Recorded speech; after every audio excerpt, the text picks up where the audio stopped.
I wish that these new D&D rules were actually streamlined. Yeah, and that players could seamlessly collaborate in battle. Of course. I mean, that would be Totally radical, man. Totally. Well, I still want the rules to be compatible with all 5e books. But wait, how is this possible? What game could do all of that? Me, Nimble, a fast tactical TTRPG. Who are you talking to? Hey, I'm Bob. This is where we learn how to have more fun playing RPGs together, and goofy skits aside, this D20 fantasy RPG, Nimble, read my mind. When it comes to mechanics, this is the closest game I've found to my own fantasy RPG, the one that I've had pieces of drafted in a Google Doc forever and will someday publish. So after reviewing Nimble last summer and recently getting my hands on it to run a mini campaign for my group, testing its compatibility with a D&D 5e module, I've been excited to make this new video about it. But then, the stars truly aligned when Nimble's publisher contacted me about sponsoring a video. So this is that video. A thorough playtest review of what I like, what I dislike, because no game is perfect, and what I love about this RPG. And as we go along, I'd love to hear your thoughts in the comments so I can steal that feedback for the game I will eventually publish. The Good. Familiar but streamlined core roll. 1d20 roll high, add a modifier? Can't beat the classics. But only 4 stats and saving throws. Strength, dexterity, intelligence, and will. Because these 4 words concisely cover everything you could need to do in a fantasy RPG, and then some. Yeah, later I'll gripe about the 1 stat of these 4 that I may have omitted, as well as the default method for assigning stats, and all the skills this game hangs on to, but we're getting ahead of ourselves. More combat in less time. This one's a longer point because this is the namesake of Nimble RPG. You got instant initiative, or more bluntly, common sense initiative, where just like any other part of the game, you start with whichever character initiated the scene and then go around. But hey, everyone still gets to roll initiative to see how many actions they can perform on their first turn, and tweaking that number of initial actions is a real simple way to handle surprise. So yeah, you got action points, cleanly tracking the number of attacks you can make, the number of attacks you can defend against, and the number of times you can use your movement, and some other cool cooperative actions we'll get to later. Then you got the real streamliner, attacks. You do not roll to hit. Just roll damage. But you can miss by rolling a 1, and you can crit by rolling the max, in which case, I just surprised a deer. We'll see if we can catch up to them in a minute, but yes, for now, you crit by rolling the max on your damage die, in which case you roll again, and possibly again and again if you keep rolling max damage. Those exploding crits probably belong in the great section, except me and my players kept forgetting to do it. And no, to reiterate, this isn't about speeding up combat to get it over with. It's about packaging more of that heroic 5e combat into less time. Truly, my group breezed through 5 distinct adventure locations and the final boss, Dragon of Icespire Peak, in only 4 sessions that included our character creation. Because heroic characters in minutes. Shifting gears a bit from mechanics, one of my players literally said, "Huh, making this character was way easier than in D&D. For context, this was a highly experienced 5e player just after we wrapped up a mini campaign with 5e 2024, so the contrast was clear. Nimble still has a lot of character options, somewhat to my chagrin, foreshadowing, but every character option is fully explained in like 4 sentences. Flavor and all, here's the dwarf. Medium. Dwarf in the old language means stone. You are resilient, solid, stout. Even when driven to exhaustion, you will not falter. Foregoing speed, you are gifted with physical vitality and a belly that can handle the finest and worst consumables this world has to offer. Stout. +2 max hit dice, +1 max wounds, -1 speed. You know dwarvish if your intelligence is not negative. So wait a minute, are these like old school characters where your whole class is only like 4 little features?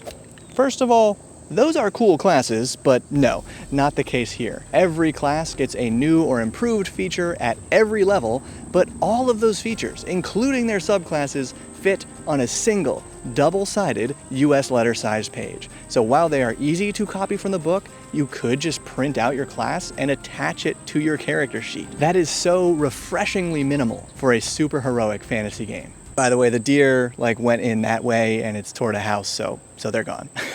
Now, lightning round of some good stuff before we get to my dislikes. Spell cards. These were very useful, way easier than passing around the book, and they save the GM from being the one who has to look up spells every time there's a question. The artwork. Wonderfully colorful and detailed, but it has grit, showing danger and heroism. I had one player complimenting the art every session. Math. I like how instead of rounding down or up by default, you always round in favor of the heroes. Simple way to lean into the genre. Compatibility. Frankly, I didn't get to test the monster compatibility because the Nimble Bestiary already had a decent analog for every monster that I wanted to use. And later we'll talk about how me and my players all loved the combats with the legendary designated boss monsters. And a final good point that I will repeat in the greats, multiple players said they wanted to play more of this game. So there you have it, but now I will try to dissuade you. Okay, but first, you can and should download the free Nimble RPG quickstart summarizing all the rules and giving you 2 out of the 3 low prep sample adventures from the GM guide with pre-gen characters so you can get this game on your table tonight. And if you go the extra mile and purchase anything from the Nimble site, please use my referral link below to help support the channel. Now here we go. The bad. You might think that for a game I described as having read my mind and being the closest rule set I've found to what I would design, that I'd have little criticism about this game. And you'd be kinda right. From the outside in, I imagine most of these points will sound like nitpicks, but for me, each one hits close to home because of how close this game got to what I most desire. Squares! Ho nimble, sweet nimble, why hast thou forsaken me? To be fair, it uses spaces, not squares, so you can easily use hexes instead, and it takes an easy approach to diagonals, and you can just homebrew in range bands or another smooth method of measuring distance. I just find it frustrating that such a smooth game defaulted to the clunkiest method, literally moving in blocks. What? Superhero hit points. When hit point go up and damage go up, all we're really doing is more math. I prefer the speed and groundedness of less beefy heroes, but to be fair, you kinda need beefy hit points for compatibility with 5e, and gosh darn it, big hit points, squares and all, combat is still faster than in 5e and way more cooperative. We're gonna get to that in a minute. Unequal stat arrays. A weird one. You choose one of these sets of bonuses and penalties for your stats, but they have different totals. So it's objectively better to choose the one with the highest totals, right? That's what all my players did. Conditions? So I don't want to memorize like 15 conditions when 99% of them can be intuitively replaced by advantage or disadvantage on relevant rolls. But to be fair, I don't know why I keep saying it like that, but to be fair, conditions were only imposed a few times during our campaign, so they weren't a problem. It's just like, then why are they there? Don't the designers know that I don't like it? Skills. As I said at the beginning, Nimble hangs onto a lot of skills from 5e. It does take the total down from 18 to only 10, and I just want fewer, if any. Because renaming them makes compatibility a tiny bit trickier than it needs to be, and yeah, I just prefer it when this sort of bonus is assumed by a class or a background, maybe a feat, or better yet, a magic item, so the character might not have this boon forever. And the rough part of skills, perception and examination, are still here, eroding the foundation of the exploration pillar. Yes, you can roleplay your search and roll for it, but just including the option to roll for it enforces the habit of not role-playing. Secret other category for a thing that I can't decide if it's good or bad.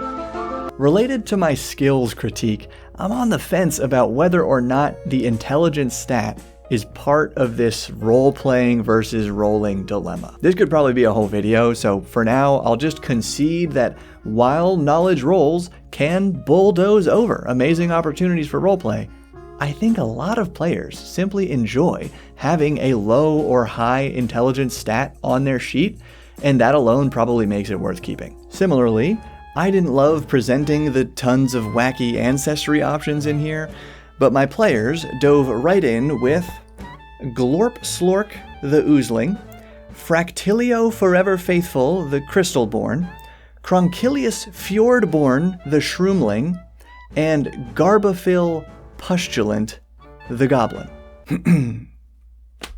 On to my favorite things. The Great. Now, you might think that for a game I described as having... Just kidding, we're gonna keep this part super simple.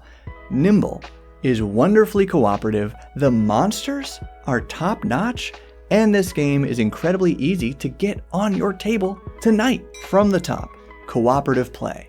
There are 3 fun actions that every character can take every round to help their allies. My favorite is called Interpose, where you physically shield an ally from incoming damage and take that damage yourself. Doesn't get more heroic than that. Then very broadly, you can use the help action to give an ally advantage at the GM's discretion, and likewise, you can use the assess action to gain some mechanical insight about a monster or to raise the damage of an ally's next attack. My players loved this flexibility for how they can spend actions instead of just attacking and moving. And just as we're seeing in Daggerheart now, we all appreciated how the cooperative options keep you engaged throughout the round, looking for ways to help. So in my review last year, I expressed some concern about these heroic reactions, perhaps jumbling the turn order, which is supposed to go neatly around the table. But with my group, 4 players, they handled it perfectly, even though we used no initiative order, jumbled from the start. The players would take some actions, then when they were satisfied, I'd act as all the monsters, and the players would use any remaining actions they saved to defend or interpose or other clever tactics. But because every character has a limited number of actions to use per round, it's still very easy to keep track of when one round ends and the next begins. It's like the perfect middle ground between rigid D&D and the fully fluid Daggerheart combat where you don't even track the number of rounds. Now, monsters. I loved tossing out minions, my players loved cutting them right down, the small bestiary had everything I needed, but the legendary monsters, the bosses, shined for 2 reasons. 1, bosses act after every hero's turn. Oh, more heroes? No problem. That same monster is automatically balanced to dish out more attacks between them. And 2, the boss monsters have phases. Yes, like a video game, and yes, it's awesome. At half hit points, a legendary monster is bloodied, either recharging a single-use heavy attack or unlocking a new feature. Then at 0 hit points, you heard right, the monster enters its last stand with a new, smaller pool of hit points and some epic features like bigger damage, armor, area attacks, extra attacks, the works. Side note, not sure if this is rules as written correct, but I also interpret the last stand phase as shielding against a one-hit KO, because I don't think damage automatically rolls over into that new, smaller pool of hit points when the last stand begins. Overall, the monsters were a big selling point that made my players want to play more of this game. This legendary monster component really nails the heroic fantasy boss battles that so many GMs struggle with in Dungeons & Dragons. And if you want to see it for yourself, you can jump right in, my friend. Download the free Quick Start with everything you need, or head right to the shop with my link so they know who sent you, or just click on last summer's Nimble video right here, or I don't know, man, drink a glass of water and get some fresh air. But whatever you do, say thanks to the Bob World Builder patrons and YouTube members who made this possible, and keep building. Me, Nimble, a fast tactical TTRPG 5e compatible.